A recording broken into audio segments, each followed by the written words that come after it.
Westfield, New Jersey, was the kind of town people moved to when they were ready for something solid. It was quiet, comfortable. Wide sidewalks curved along maple-lined streets. Lawns were trimmed, mailboxes painted. In the spring, cherry blossoms framed the curbs. In the fall, the leaves turned orange and fell evenly into well-raked piles. There were little league games, holiday parades, block parties. It was the kind of place where neighbors exchanged cookies on porches and children rode scooters without looking over their shoulders. For Derek and Maria Broaddus, it felt like the right place. They'd been living just a few blocks away in a smaller home, still in Westfield, but tight. 3 kids growing fast. The walls were closing in. And so when the listing appeared for 657 Boulevard, a large, century-old home with 6 bedrooms and deep roots in the neighborhood, they didn't hesitate. It was beautiful. Whitewood siding, black shutters, a wide porch that wrapped the front like an invitation. The kind of house that held history in its beams. Early 1900s craftsmanship, creaky floors, heavy windows, a banister worn smooth by decades of hands. Derek was approaching 40. He had worked his way up in an insurance company in Manhattan. Long commutes, long hours. Maria had grown up not far from Westfield, in a nearby town. She was Catholic, had always wanted to raise their children close to where she'd been raised. Safe, familiar, community-driven. The price was high, $1.3 million, but they stretched. It was an investment, a family home for years to come. Something permanent, a foundation. They closed on the house in June of 2014. The previous owners, the Woods family, had lived there for more than 2 decades. Their kids were grown. The house was quiet now. They were moving on, ready for a smaller place. The sale had gone smoothly. They had even left a note for the Broadduses, welcoming them, offering a few tips about the neighborhood. There was nothing unusual, just warmth, politeness. A parting gesture. The Broaddus family wouldn't move in right away. There were renovations to be done, walls to paint, carpets to replace. Derek began going to the house in the evenings after work, stripping out old fixtures, meeting contractors, painting trim. The kids stayed in their old home for now. Maria brought them by occasionally, let them pick rooms. Everything was unfolding in a familiar rhythm, until the first letter arrived. It came on a warm evening, a few days after they'd closed. The envelope was thick, cream-colored. No return address. The handwriting on the outside was written in thick, even letters. It was addressed simply.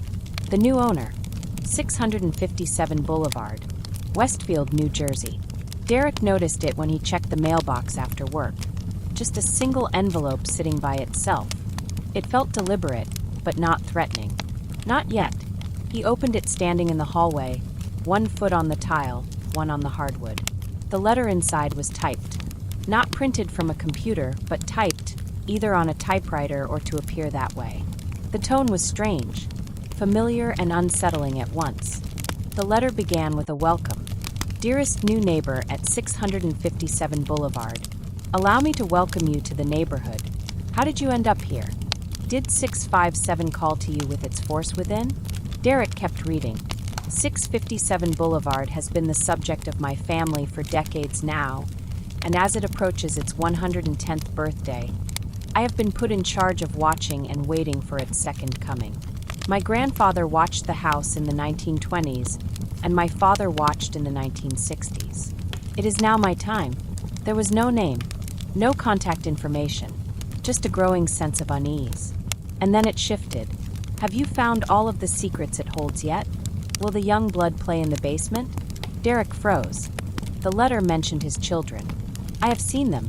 So far I count 3. Do you need to fill the house with the young blood I requested? The lines blurred between curiosity and threat. Whoever had written the letter knew the house, had watched them. And as Derek stood alone in the hall, only the ticking of a clock and a faint car passing outside, he felt a slow crawl of discomfort rise up his spine. The letter ended with a line that felt like a dare. Asterisk, who am I? I am the Watcher. Welcome again to your new home at 657 Boulevard. Asterisk. Derek stood still for a long moment, the paper in his hands soft with the warmth of his touch. The letter didn't make demands. It didn't make threats in a legal sense. But it was wrong. The tone, the familiarity, the focus on the house and the children. It wasn't a prank. It wasn't a marketing trick. It felt personal. He drove home, the letter folded in his pocket, saying nothing to Maria at first. That night, the house no longer felt like a promise. It felt like a question. The next morning, Derek and Maria reported the letter to the Westfield Police Department. An officer came to the house, read the letter carefully, and then asked if they had any enemies. They didn't. The officer looked around the front porch, the hedges, the sidewalk. He recommended they not tell anyone about the letter. Not yet. Not even their new neighbors. The Broadduses agreed. But that wasn't the end. A few days later, a second letter arrived. This one came after Maria had been at the house with the children. It referenced details no outsider should have known. The names of their children, the order they were born, even a comment about the painters currently working on the walls. The letter read, "It has been years and years since the young blood ruled the hallways of the house. Have you found what's in the walls yet? In time you will." They hadn't moved in yet. And they wouldn't. Derek and Maria stopped bringing the kids. They stopped sleeping soundly. The dream of 657 Boulevard, of porches, block parties, creaky floors, and bedtime stories, began to crumble into anxiety. The watcher knew too much, and he was still watching. In the days following the second letter, the Broaddus family changed. They still lived in their old home, only blocks away from 657 Boulevard, but something had shifted, subtle, slow, like a draft that seeps under a locked door. They no longer passed the new house with excitement. Derek drove by with his eyes lowered. Maria avoided it altogether. The children, still too young to know exactly why, had stopped asking when they would move in. What had once been a dream now sat heavy in the air, like a glass of water balanced too close to the edge. The second letter had been different. It wasn't just unsettling, it was observant. It made reference to things that only someone watching could have known. You have changed it and made it so fancy. You are stealing its history. It cries for the past and what used to be in the time when I roamed its halls. That line was the one that stayed with Maria.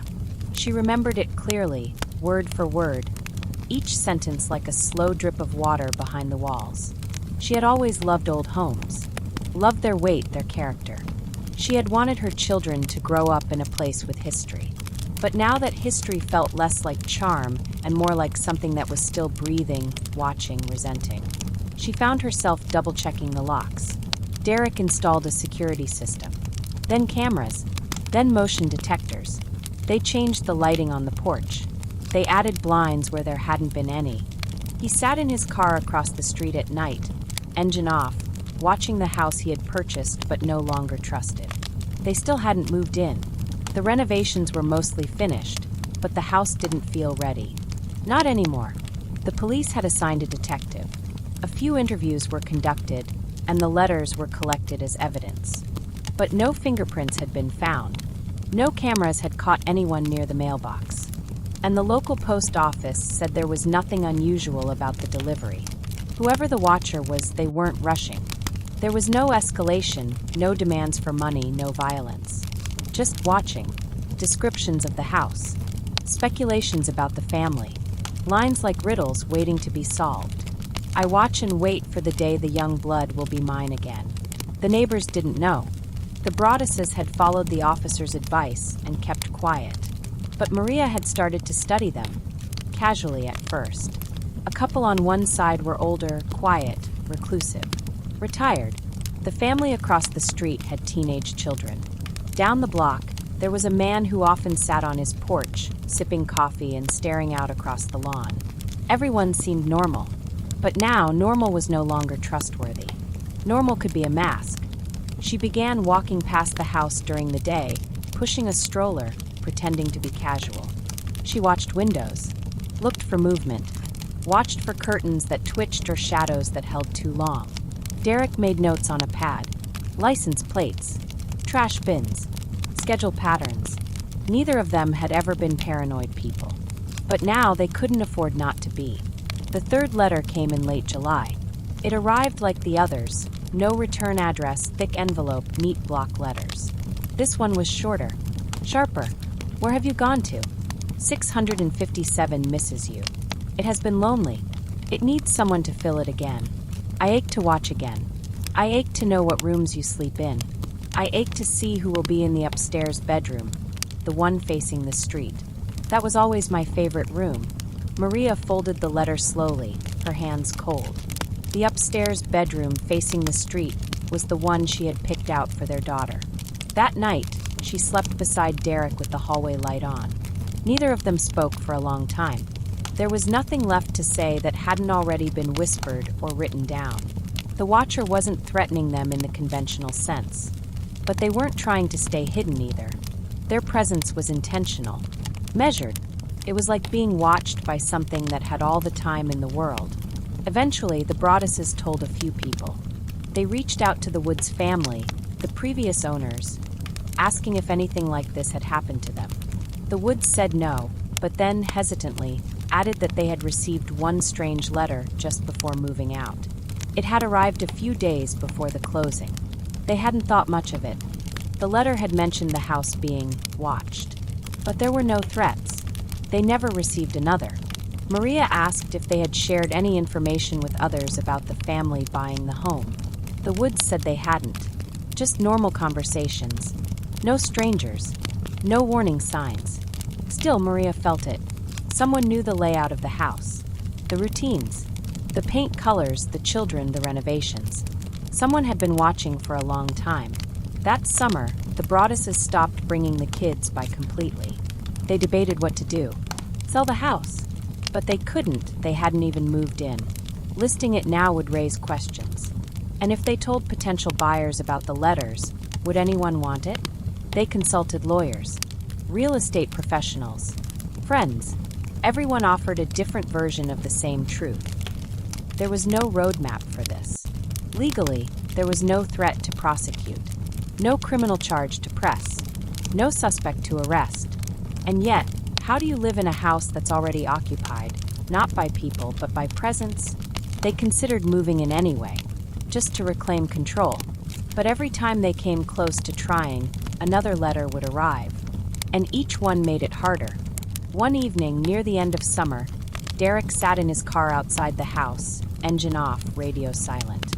The porch light clicked on, motion censored. He hadn't moved. It was a glitch in the system, probably, or a rabbit, or the wind. But he sat there, unmoving, long after the light clicked back off. Inside the house, the walls stood still. The windows looked blankly outward. The paint was dry. The tiles were clean. The rooms were empty.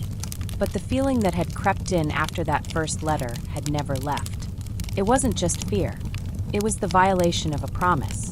This was supposed to be their home, a place to raise children, host holidays, grow old. But now it felt more like a story with no ending, just a hallway of questions. And somewhere nearby, someone was still writing. By August of 2014, the block around 657 Boulevard had changed, though only one family knew it. To everyone else, it was still just a tree-lined street in Westfield, New Jersey. Children biked along the curbs. Lawn sprinklers clicked to life in early morning.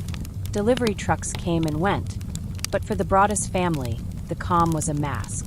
The house stood quiet, freshly painted, perfectly staged. And still empty. Behind closed doors, Maria and Derek began keeping files. They started calling it the Watcher situation, as if putting a name to it gave them a handle. But it didn't. It just made it real. They printed out the letters, made copies, highlighted certain phrases. Phrases like, "I asked the Woods to bring me young blood, and it looks like they listened." And, "Who has the bedrooms facing the street? I'll know as soon as you move in." They circled the dates the letters arrived, tried to match them to visits, to workers, to patterns. But nothing held. The letters were timed oddly, sometimes days apart, sometimes weeks. Never predictable. Just there, like breath on a mirror. They revisited the neighbors' list. Directly next door to 657, on one side, were the Langfords, a reclusive family, older, with adult children still living at home. The father, Richard, had died several years earlier, and his grown son, Michael, still lived in the house. He was quiet, didn't work, kept to himself. The Langfords had been there for decades. The watcher had claimed generational ties to the house. My grandfather watched 657 Boulevard in the 1920s, and my father watched in the 1960s. It is now my time. The Langfords had lived in Westfield that long. It made a kind of sense until you looked closer. Michael Langford had a history of odd behavior, according to neighbors. He'd been seen walking across lawns uninvited, peering into mailboxes, talking to himself, but nothing that rose to the level of a crime. Just strange. The Broadduses brought the information to the police. Detective Leonard Lugo agreed it was worth looking into. He interviewed Michael Langford, who denied everything. Said he had nothing to do with any letters. Said he hadn't even noticed the renovations next door. He was calm, polite, flat. There was no evidence, no fingerprints, no footage, and no new letters since the police visit. But Maria wasn't convinced. She started watching the Langford house from her car, taking photos, logging times, noting who came and went. Derek reached out to a former FBI agent for help. They started thinking in behavioral terms. Who writes letters like this? Someone articulate, someone observant, someone who watches but doesn't want contact, someone who studies routines but not from far away, someone who knows the house, the street, the family. The letters were typed, not emailed, not handwritten. No fingerprints, no saliva on the envelope, no postmark that helped. The person was careful, almost too careful. One night, Maria sat at the kitchen table in their old home, the letters laid out in front of her. She read them again and again. They were like puzzles made of fog, clear and unclear at once. She began to feel like she knew the watcher's voice. Not the identity, but the rhythm. The sentences curved strangely, always just vague enough to feel ominous, always just specific enough to feel true. She wondered if it was someone trying to frighten them out, someone who had wanted the house, or someone who didn't want it changed, or maybe someone from the past, someone connected to the Woods family, someone who thought the Broadduses didn't belong there. Weeks passed. Then a new letter arrived. 657 Boulevard is turning on me. It is coming back to me. I can feel it. It is a matter of time now. I will be patient and wait for this to pass, and for you to bring the young blood back to me. 657 needs young blood. It needs you. Come back. Let the children play again. The letter was shorter, but the message was louder. The watcher wasn't going away. The Broadduses met with lawyers. They asked about breaking the purchase. They were told the odds weren't good. The contract was final. No one had made threats. No one had harmed them. Legally, there was nothing to stand on. They tried to rent the house instead. They posted listings quietly. No mention of the letters. But renters came and went. Some stayed a week, some never moved in at all. The energy around the house was heavy. People felt it, even if they couldn't name it. That fall, Derek took a walk around the block near midnight. He kept his hands in his coat pockets, had pulled up. He walked slowly, watched the houses. On the porch at 657 Boulevard, the light flicked on. He paused. It was motion-triggered. Probably nothing. A raccoon. A breeze. But in his chest, he felt a now-familiar weight. The kind that presses on you when you realize that even when you're alone, you might not be. He turned back. Behind him, the house stood still. Windows like eyes that never blinked. By the time autumn settled over Westfield in 2014, the air had turned sharper. Lawns yellowed. Jack-o'-lanterns began appearing on front steps. But for Derek and Maria Broaddus, the change in season didn't bring relief. It only deepened the question that had been haunting them since the summer. Who was watching 657 Boulevard? And why? The neighborhood around the house remained calm on the surface. Children walked to school in small groups. Neighbors raked leaves in their yards. Porch lights clicked on at dusk. But for the Broadduses, each face now held a trace of suspicion. They had stopped seeing neighbors as neighbors. They had become possible suspects. Everyone was a watcher, or could be. The Langfords still felt like the most plausible connection. Their house sat just next door, and their presence had always been quiet. Just quiet enough to make people uneasy. But they weren't the only ones who raised questions. Another neighbor, 2 doors down, had a camera pointed toward the street. The Broadduses hadn't noticed it before. It looked recent, newer hardware, small, discreet. It might have been for security, but it might not have. One couple down the block had never waved back, even once. Another house had lights on at all hours, but no one ever seen leaving. Maria started walking at night, alone sometimes, pretending to take long, thoughtful walks, but always observing, watching, measuring. She kept a notebook tucked inside her coat pocket. She wrote things down: garbage days, pickup schedules, which lights came on when, who parked where, which homes had open windows, which didn't. She wasn't sleeping much anymore. Derek spent most evenings going over the letters. Over and over, word by word. The sentences felt almost performative, like whoever was writing them wanted to sound unhinged, but not dangerous. Emotional, but not impulsive. The watcher spoke in metaphors and half-threats. There were references to young blood, to the house whispering, to waiting for a second coming. It was almost theatrical. But what made the letters chilling was how often they returned to the same point: that the house wasn't theirs. 657 is not your home. It has never been your home. You are not the rightful keepers. I am. That sense of ownership, twisted, obsessed, ran through each letter. They tried to bring in a private investigator. He interviewed neighbors under the guise of checking on local crime. He ran background checks on everyone within several houses in each direction. But nothing stood out. No one had criminal records. No one had written anything odd online. No one seemed out of place. He admitted quietly to Derek one evening, "This is someone smart. Someone close." The words stayed with Derek long after the investigator had left. Someone close. Maria started dreaming about the house. She would see herself in the upstairs hallway, standing by the linen closet. The wallpaper would shift colors. The floorboards would creak behind her, even when no one else was home. She'd hear her children laughing downstairs, and then suddenly, nothing. Silence. She would wake up cold, sheets tangled around her knees, her throat dry. She started keeping the bedroom lamp on. In early October, another letter arrived. Same envelope. Same block letters. No return address. This time, the tone was colder. "Are you still not sleeping inside? The house misses you. I miss you. It is crying for company. It hears your silence and grows louder in its hunger. You are wasting it. 657 does not like being empty. It watches and waits for your return. Soon it will not wait." There was no signature this time. No the watcher. Just a blank space at the bottom of the page, like a breath withheld. They reached out to the FBI. The agent they spoke with was kind, but measured. He said that without a clear threat, without language that directly indicated harm or extortion, there was little to act on. He suggested handwriting analysis, forensic linguistics, but the letters were typed. Still, they ran a profile.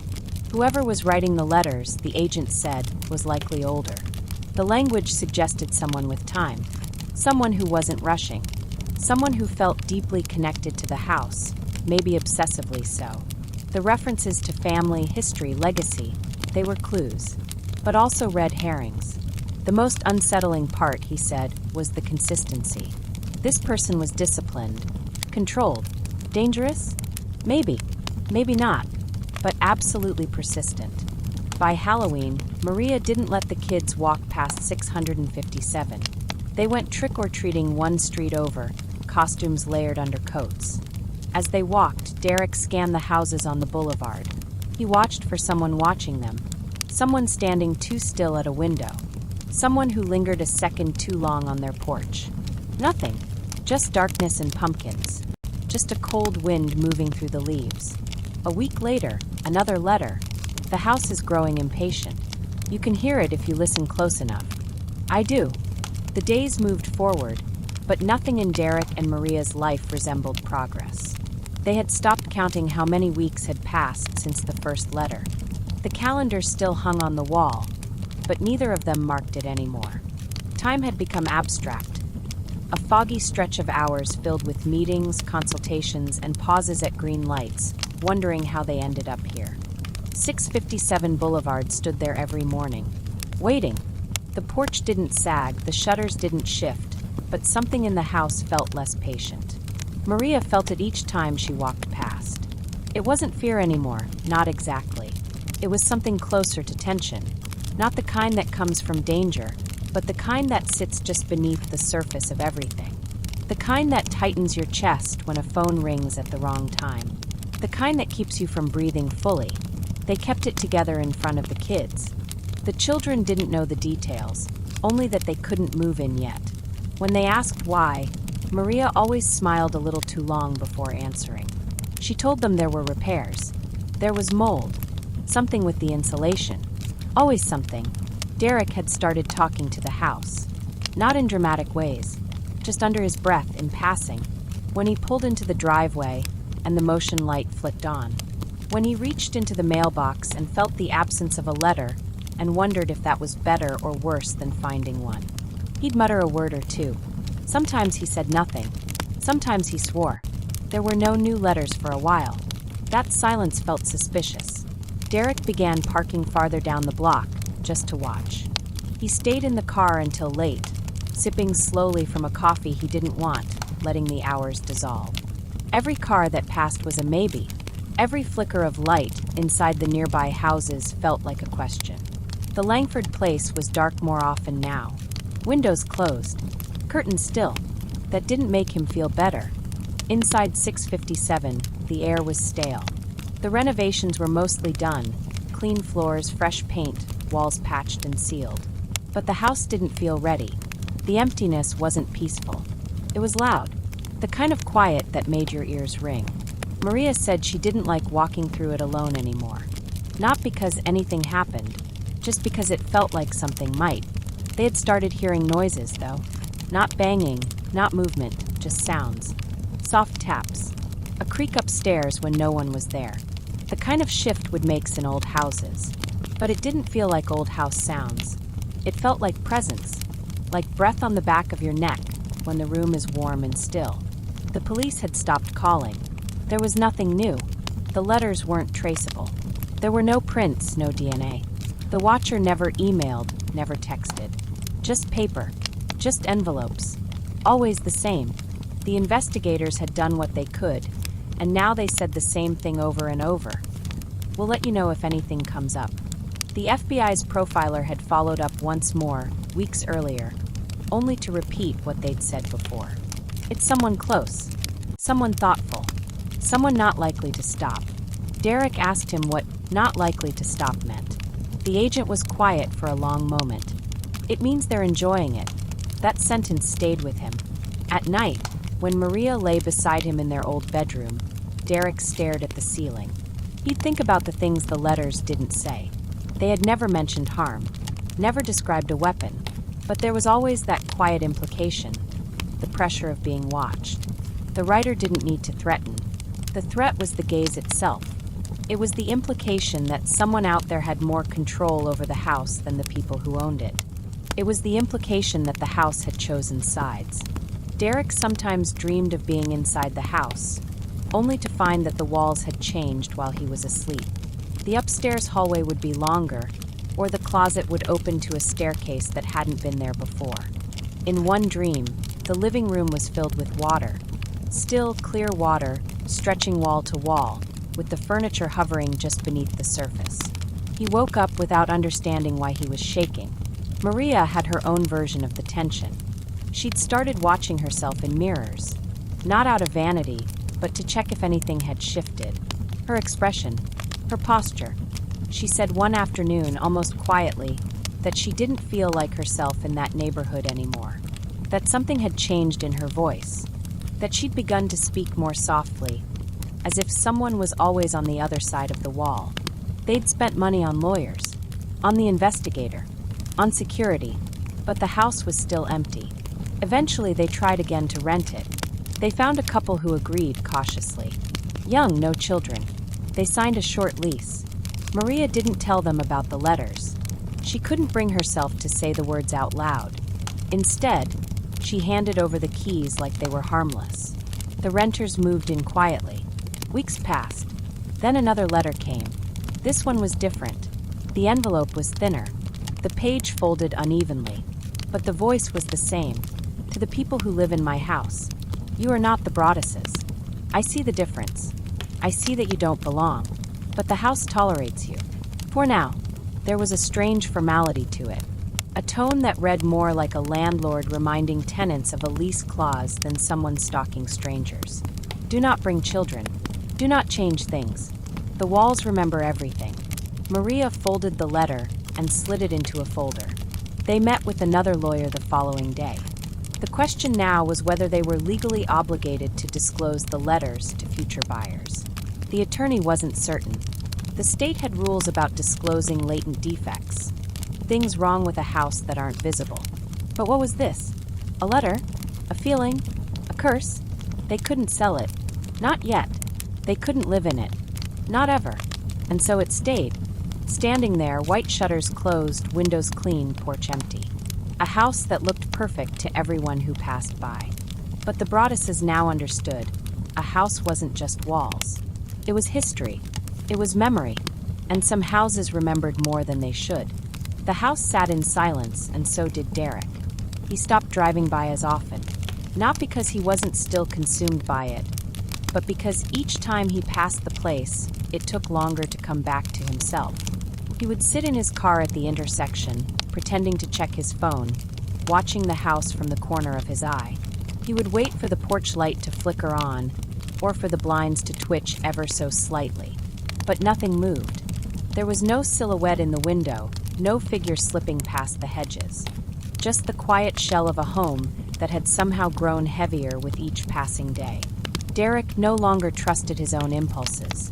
He had begun looking up public records in the middle of the night, scouring property databases for names, family histories, mortgage records, anything that could connect someone on that street to the language of the letters. He scrolled through decades-old newspaper articles in Westfield archives, clicking on obituaries, zoning permits, even minutes from neighborhood association meetings. The watcher had mentioned lineage, old family ties to the house. Derek began tracing generational names, drawing family trees on printer paper, and taping them to the wall in the study of their old house. He drew arrows. He circled addresses. He color-coded timelines. Maria told him gently one morning, her voice brittle from exhaustion, that maybe it wasn't helping anymore. But she didn't stop him, because some part of her still needed to believe that there was a reason, even if it meant watching her husband slowly sink into the shape of someone who no longer spoke without checking over his shoulder. The neighbors still smiled. They waved when passing. They invited them to block parties, sent out flyers for Halloween fundraisers and school auctions. But every cheerful gesture felt like it held a double meaning. When someone left a basket of cookies on the porch of the Broaddus family's old home, Maria found herself staring at it too long before picking it up. The note was handwritten. Welcome back. No signature. She threw the cookies away without tasting one. Evenings stretched into shadows. They no longer talked about moving in. That idea had gone stale, like bread left on a windowsill. The house, technically theirs, existed only in photographs and tax bills. It stood still, white and trimmed, with a tidy little walkway and a porch swing that had never been used. The swing sometimes creaked in the wind. That was the only sound the house offered anymore. The renters didn't complain. They kept the lawn trimmed, took the trash out on schedule, kept their curtains drawn. Derek still checked on them, quietly, but they gave him nothing. No signs of concern. No mention of letters. And then, one morning, they left without explanation. A moving truck came and went in a single afternoon. When Derek asked the property manager, he was told they'd decided to go back to the city. No forwarding address was provided. A week later, another letter arrived. The tone had changed again. It was colder, less theatrical. You wonder who I am. I am the one who sees the house for what it is. It belongs to those who respect it. Those who stay still, who do not fill it with voices that do not belong. You brought disruption. Now you've abandoned it. You are weak. The house knows this. Derek read it slowly, each line twice, and then sat for a long time without moving. He did not tell Maria that night. Instead, he folded the letter and slid it into the drawer beside his desk, next to a pair of dull scissors and a stack of takeout menus. He sat there with the lamp on, the rest of the house dark, until the sun started to climb above the fence line behind the window. It wasn't just the letter. It was the fact that the watcher knew they were gone, that someone had noticed the tenants leaving, that the house had been watched the whole time again without being caught. Derek began to feel it wasn't just the person who was dangerous. It was the absence of anyone knowing who they were. That kind of invisibility came with power, the kind of power that could outlast reason. Maria had started checking in with a counselor. It was nothing formal, just a few sessions. She wanted to sleep through the night. She wanted to stop flinching when the phone buzzed. The therapist said she might be experiencing a form of trauma that didn't come from a single incident, but from the slow erosion of safety, the lack of resolution, the feeling of being watched without consent. She didn't disagree, but naming it didn't dissolve it. The town of Westfield on the surface remained unbothered. Local news outlets had heard whispers, but the Broaddus family had stayed quiet. They hadn't wanted headlines. Derek had refused interviews. Maria ignored voicemails from producers. They didn't want to see their names attached to speculation. They wanted peace, or at least distance. The letters had never demanded money. There had been no vandalism, no break-ins. But the effect was undeniable. A home they had once imagined growing old and had become a liability, a presence, a weight. And the more they tried to solve the mystery, the less human it seemed. There was something mechanical about the persistence of the letters. Something patient. Something without urgency. In moments of clarity, Derek tried to imagine who would be capable of sustaining something like this. Not just writing the letters, but planning them, observing, waiting for just the right moment, resisting the need to escalate, to act out physically. It wasn't a prank. That much he was sure of. Pranks fade. This didn't. This endured. On a cold morning in December, Maria drove by the house alone. She didn't stop, just coasted by in the slow lane, heat turned up, hands on the wheel. She looked once, not at the porch, not at the mailbox, but at the upstairs windows. And in one of them, she thought she saw movement. Not a figure, not a shadow, just something, a shifting of the curtain, perhaps. Or maybe just the light. She didn't circle back. She kept driving. Past the house, past the last row of trees, past the deli where she used to stop with the kids after school. She didn't cry, but her hands were tight on the steering wheel all the way home. That evening, she said nothing to Derek about what she'd seen. The words no longer helped. The silence felt safer now, and the house, still standing, didn't say a word either. The name wasn't whispered anymore. It had made its way into mailboxes and living rooms, into text messages and softly exchanged words at backyard fences. The watcher was no longer just an idea held by one frightened family. It had begun to stretch past the edge of the lawn at 657 Boulevard, past the hedges, past the porch light, and into the quiet trust of the neighborhood. It didn't happen with a bang. It began, like most things in Westfield, in quiet conversations, passed from one neighbor to another, never said too loudly, always accompanied by a glance toward the house or the sidewalk or the mailbox that had once seemed so harmless. People talked because the silence had gone on too long. A house that beautiful sitting empty for months was no longer just suspicious. It was wrong. There were theories. Some said the Broaddus family had faked it, that the letters were part of some elaborate scam to get out of a mortgage they'd overreached for, that it was performance or insurance or mental illness. Others were convinced it was real, that something older and stranger had taken root in that home, something no one wanted to name. There were children on that block whose parents quietly told them to stop walking past the house after dark. Not because of any danger, exactly, but because the feeling around it had changed. Derek and Maria knew the rumors were spreading. A reporter had called. Then another. Someone from the local paper left a voicemail saying they were preparing a piece. Just a timeline, they said, just the facts. They declined to comment. But the choice to remain silent only fueled more questions.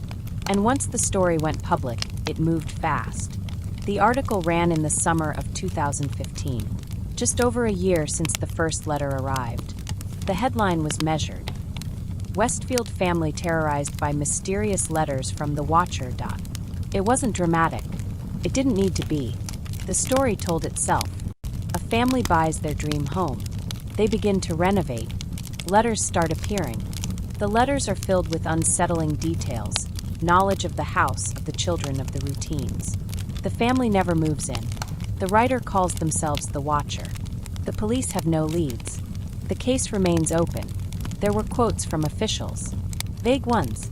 There were comments from neighbors. Most said they were surprised. Some said they'd seen nothing strange at all. A few admitted they'd noticed things. A man walking too slowly. A parked car that didn't belong. One person remembered a letter in their own mailbox, years earlier, unsigned, describing their house as important. At the time, they'd thrown it away.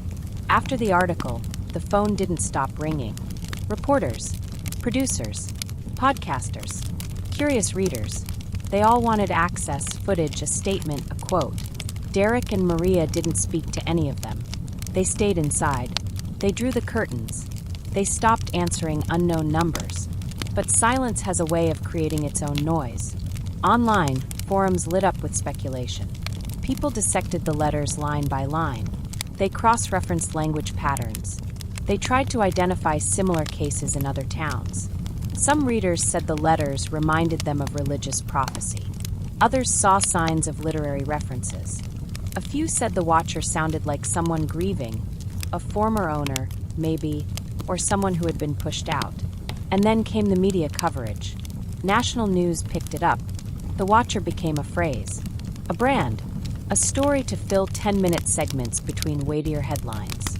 They showed images of the house, wide angles of the porch, the windows, the mailbox. They blurred the children's faces. But the tone was always the same, eerie but distant. A true American oddity. Strangers began driving past 657 Boulevard. Some took photos. Others parked nearby and waited. One man sat in his car for nearly an hour before stepping out, walking to the front steps and ringing the doorbell. When no one answered, he left a note that read, "Is it real?" The police were called more often now. Patrol cars made slow loops around the block. But the presence of law enforcement only made it worse. Cameras went up. Some neighbors bought their own. The sense of safety, that old, comfortable hum Westfield had always leaned on, was thinning. Derek had changed. He had grown quieter, more withdrawn. He spoke carefully, not because he was afraid of being overheard, but because he no longer trusted what words were supposed to do. He no longer expected them to change anything. Maria had learned to read his silences. They moved through their days with a shared understanding, the kind couples rarely speak aloud. This is what we live with now. This is the shape our lives have taken. At night, Maria sometimes walked the hallway alone, in the home they still lived in, the old house, not 657. She would pass the rooms where their children slept, their small sounds reassuring her that some parts of their world were still untouched. But then she would sit at the kitchen table, in the dark, and think about how close it had come, how easily they could have moved in, how casually the danger had presented itself, through a mailbox, through a sentence, through an envelope sealed by someone who watched without being seen. The hardest part was the not knowing. Derek used to say it in different ways. If we just knew who it was, or if I could just understand the point of it. But he didn't say that anymore. Not because he had given up, but because he had begun to understand that the not knowing was the point. The Watcher didn't want them gone, not completely. They wanted to linger, to remain, to live in the family's mind as a question that never quite ended, a presence that fed itself on uncertainty. They still checked the mailbox at 657 once a week, sometimes together, sometimes alone. Most weeks it was empty, but not always. And even when it was, even when the envelope wasn't there, and the rustle of paper didn't follow the sound of the box creaking open, the air around the porch still felt different, like it was holding its breath. By the time the second winter passed, the Watcher had become less of a person and more of a presence. not just in Derek and Maria's lives, but in the minds of everyone who had heard the story. Some believed, some didn't. Some saw a crime, others saw a hoax. But belief didn't change the letters, and the house still stood empty. The media coverage had faded. New stories had arrived to take its place, louder, bloodier, more certain. But the core of the Watcher's story had a kind of persistence that didn't need headlines. It lingered in the back of people's thoughts. The idea of a home, the safest, most intimate place, being turned against you by a stranger's gaze was not something you could forget easily.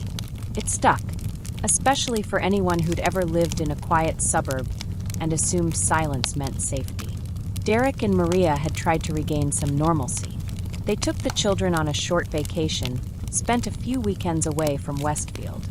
But the anxiety came with them, folded neatly into every suitcase. It was in the way Maria flinched when a front desk clerk used their name too easily. It was in the way Derek checked hotel windows 3 times each night, even with the curtains drawn. It was in the way neither of them spoke about returning to 657, not even in argument, not even in fantasy. And yet the house remained theirs. Taxes due, insurance paid, lawn cut. Nothing changed except that time passed. Then came the lawsuit. They filed in 2018, nearly 4 years after the first letter. They had reached a breaking point, financially, emotionally. Their attempt to sell had failed. Prospective buyers backed out when the letters were disclosed. Others lowballed. The local housing market cooled around them. The house, once a symbol of upward momentum, had become a financial trap. Their argument was based on omission. The Woodses, the previous owners, had failed to disclose the letter they'd received shortly before selling the home, the one from the Watcher. In court documents, Derek and Maria claimed that if they had known about the letter, they never would have gone through with the purchase. That failure, they said, had materially harmed them. The Woodses pushed back. They argued the letter they'd received was strange, yes, but not threatening. It had arrived only days before the sale closed. They said they had not received any other letters during the 23 years they lived in the house. They believed it was nothing, just a curiosity. They hadn't hidden it out of malice. They simply hadn't thought it mattered. And that was the core of it, what mattered. The legal case brought the story back to the public. Again, the Watcher was in headlines. Again, photos of the house circulated. The porch, the upstairs window, the mailbox. Again, strangers speculated loudly and mostly without compassion. Derek and Maria became characters, not people. Comment sections filled with accusations. One side accused them of fraud. Another painted them as fragile, foolish, easily rattled. And always the same question hung over it all. Where was the proof? There were no suspects. The letters were real, yes. That much had been confirmed by police. But beyond that, nothing. No DNA. No camera footage. No confession. Just typed words. Just that slow, creeping sense of exposure. The lawsuit failed. A judge ruled there was no legal obligation for the Woods family to disclose the letter. One letter did not prove a threat.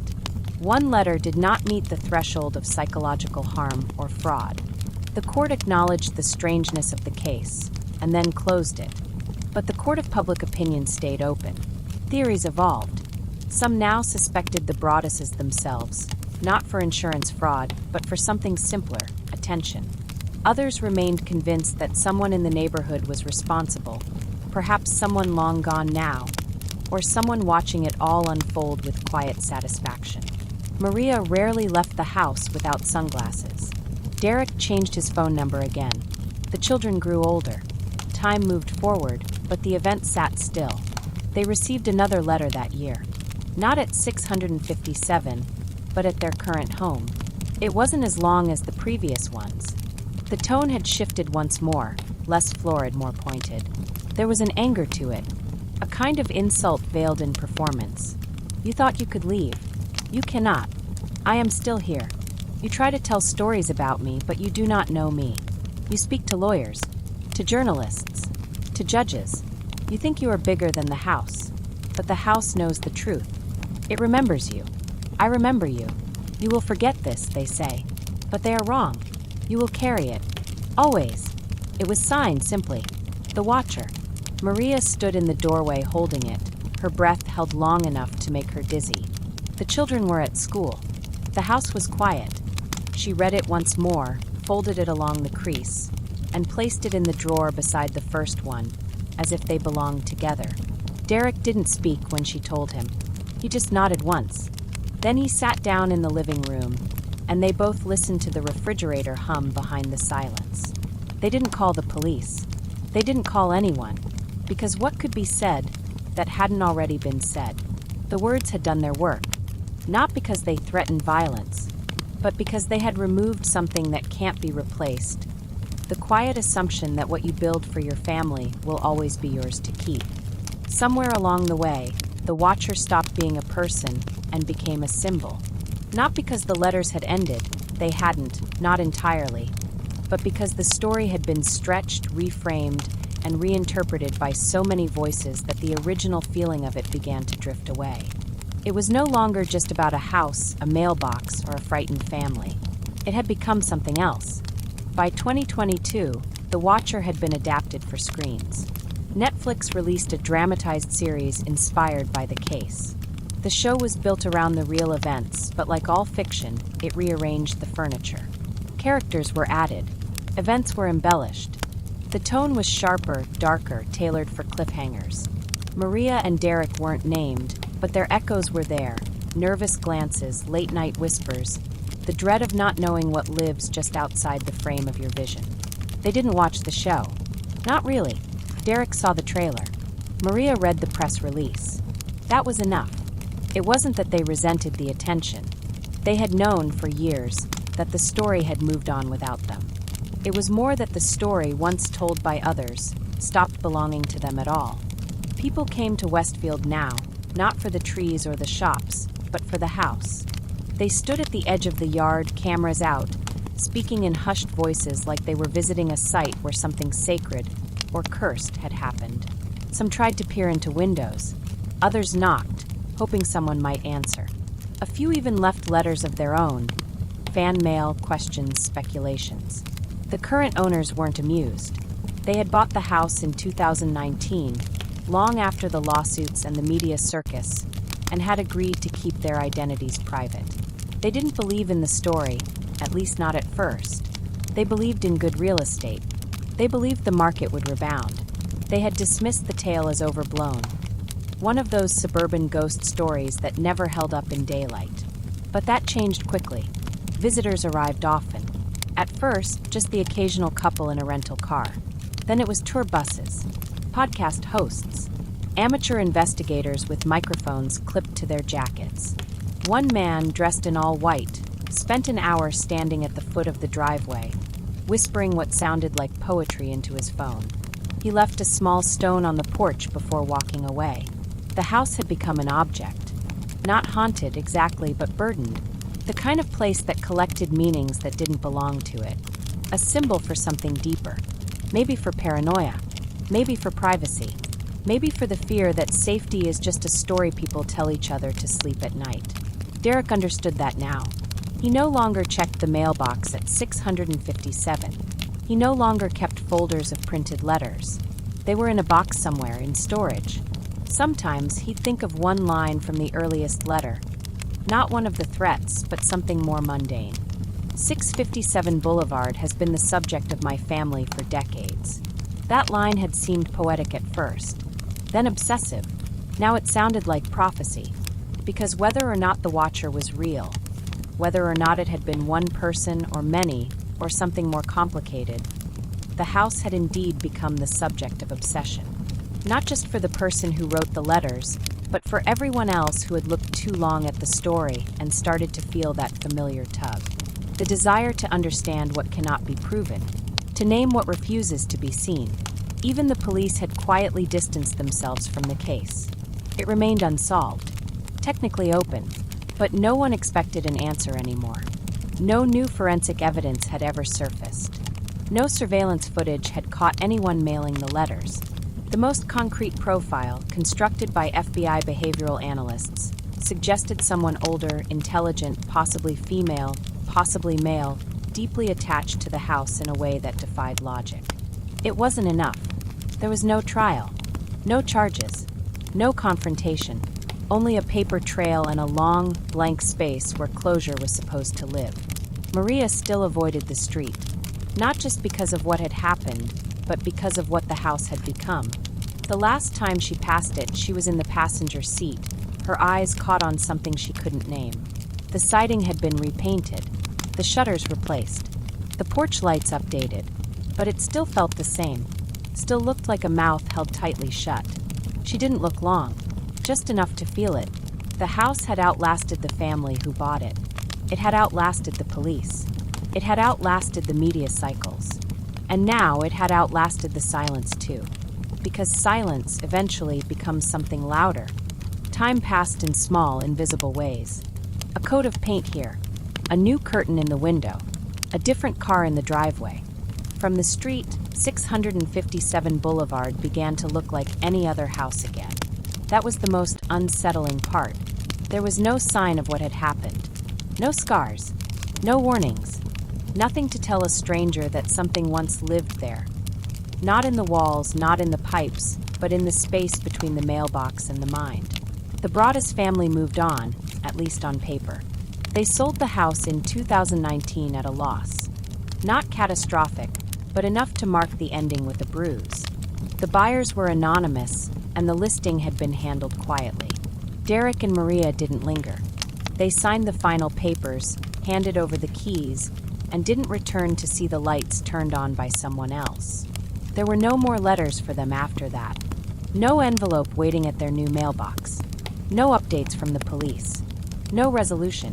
Just distance, physical and emotional. Enough space to sleep more deeply, speak more freely, and sometimes even forget what they had been afraid of. But not always. Fear isn't something that leaves just because the letters stop. Sometimes it stays reshaped. It becomes a pause before entering a room, or a second glance at the window before going to bed. It becomes a quiet expectation that something could return, even if it never does. Derek still woke some mornings with the old sense of watchfulness clinging to him. A held breath, a shadow that wasn't there. And Maria sometimes dreamed of walking through the house, not as it was, but as it had felt. The way the floors echoed when empty, the silence that pressed back when you whispered. She never mentioned the dreams aloud. There was no need. Their children were older now.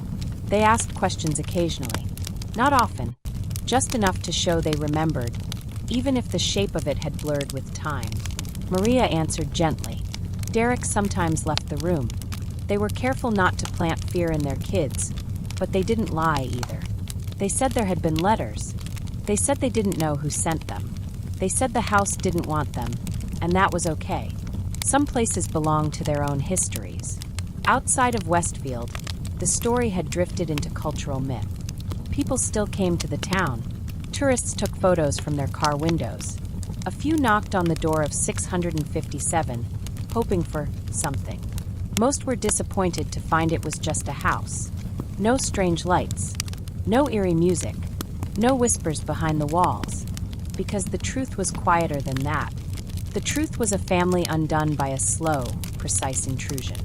Not a crime with blood or fire or shattering glass, but a soft erosion of peace, of trust, of certainty. The watcher had never needed to enter the house. They had entered the Broaddus family's minds. That was enough. Eventually, even the visitors faded. The Netflix series came and went. Podcast episodes slowed down. Journalists moved on to fresher mysteries, with sharper edges and more definitive endings. The watcher's story lingered only where it had always been strongest, in the quiet spaces, in private thoughts, in the pause before opening the front door after dark. Back in Westfield, the house settled into its routine. It was lived in now. Lights on in the evening, packages at the doorstep, curtains open just enough to let in the morning. The new owners never spoke publicly. If they received anything strange, they didn't say. Maybe the watcher stopped writing, or maybe the house had moved on. But some things don't leave so much as fade. Somewhere the story is still being told, not by the person who wrote the letters, but by those who read them. In living rooms, in late-night conversations, in whispers passed around digital campfires. What happened at 657 Boulevard isn't just a local mystery anymore. It's a feeling, a doubt, a question that settles deep in the chest and waits there. Not every story ends with a name. Not every haunting comes with footsteps or creaking floorboards. Sometimes it's just a quiet house. Sometimes it's just a sentence that arrives in the mail. And sometimes it's both. In time, you stop asking questions out loud. Not because you've stopped wondering, but because you've learned that the answers don't arrive when called. They remain where they are, out of reach, behind the curtain of what might have happened and what never will. For the Broaddus family, life eventually divided itself into two halves. The time before the letters and everything that came after. The in-between, the house itself, became something like a scar, no longer bleeding, no longer inflamed, but still sensitive to the touch. Maria had learned to be protective of silence. For years she had searched for comfort in action, calling the police, consulting experts, checking the mailbox as if it might hold something redemptive. But after the years passed, she realized that nothing would be undone. There would be no trial, no unmasking, no last letter that revealed everything with a neat signature and a quiet apology. What happened had happened, and it had shaped something inside her that would never quite return to its original form. In interviews, when they eventually agreed to speak publicly, years later, and carefully, Maria rarely spoke about the letters themselves. She spoke instead about the feeling, about the slow erosion of trust, the way her stomach had tensed each time the phone rang during those months, the way her mind rehearsed 1,000 ways to protect her children from something she could not see. Derek struggled in different ways. He had always thought of himself as rational, grounded, the kind of person who made plans, stuck to facts, weighed options. But the Watcher had taught him that logic wasn't always the thing that saved you. Sometimes the fear that grew from nothing was more powerful than the kind that came with a face or a threat. He had gone deeper into it than Maria. The timelines, the family trees, the street layouts. He had once drawn a map of every sight line on their block, trying to calculate where someone might stand and see what the letters described. But maps didn't help. They only reminded him that the street had too many places to hide.